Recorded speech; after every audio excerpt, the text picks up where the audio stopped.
Saya akan menceritakan kembali tentang perjanjian Giyanti dan terbelahnya tanah Jawa.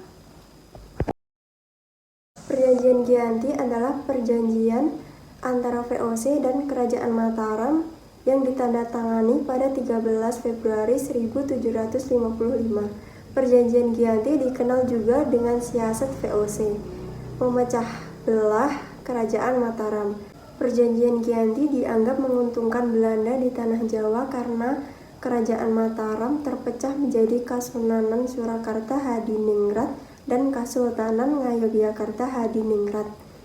Sejarah Perjanjian Giyanti bermula dari konflik yang terjadi di Kerajaan Mataram. Konflik berawal dari pertikaian 3 calon pewaris Kerajaan Mataram, yakni Pangeran Pakubuwono II, Pangeran Mangkubumi, dan Raden Mas Said atau Pangeran Sambernyawa. Dalam silsilahnya, Pangeran Pakubuwono dan Mangkubumi adalah anak dari angkatan keempat penguasa Mataram pada 1719 sampai 1726.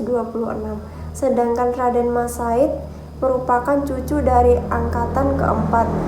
Saat itu VOC mengangkat Pangeran Pakubuwono II sebagai raja. Pengangkatan ini menimbulkan kecemburuan Pangeran Mangkubumi dan Raden Mas Said. VOC juga memaksa Pangeran Pakubuwono II untuk memberikan mandat menunjukkan raja dan petinggi kerajaan harus dengan persetujuan Belanda. Raden Mas Said dan Pangeran Mangkubumi memberikan perlawanan kepada VOC dan Pakubuwono II sebagai bentuk protes. Serangan itu membuat Pakubuwono II meninggal dunia. Sepeninggal Pakubuwono II, Pangeran Mangkubumi naik menjadi raja. Namun VOC tidak mengakui status Pangeran Mangkubumi. Situasi semakin memanas.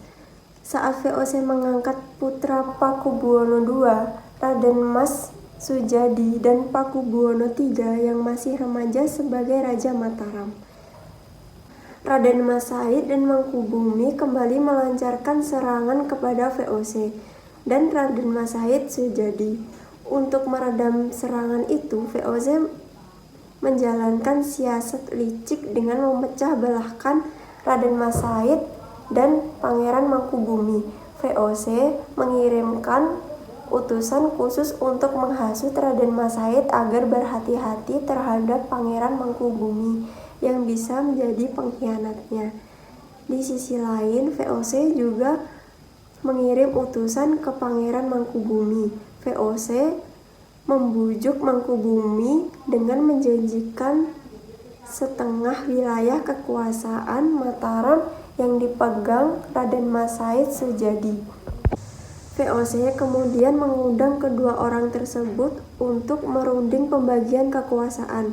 Perundingan terjadi pada tanggal 22 sampai 23 September 1754, membahas pembagian wilayah kekuasaan Mataram. Gelar akan digunakan kerjasama VOC dengan Kasultanan dan sebagainya. Berikut adalah gambarnya. Isi perjanjian Giyanti yang pertama, Pangeran Mangkubumi diangkat sebagai Sultan Hamengkubuwono dengan sepenuh kekuasaan Kerajaan Mataram.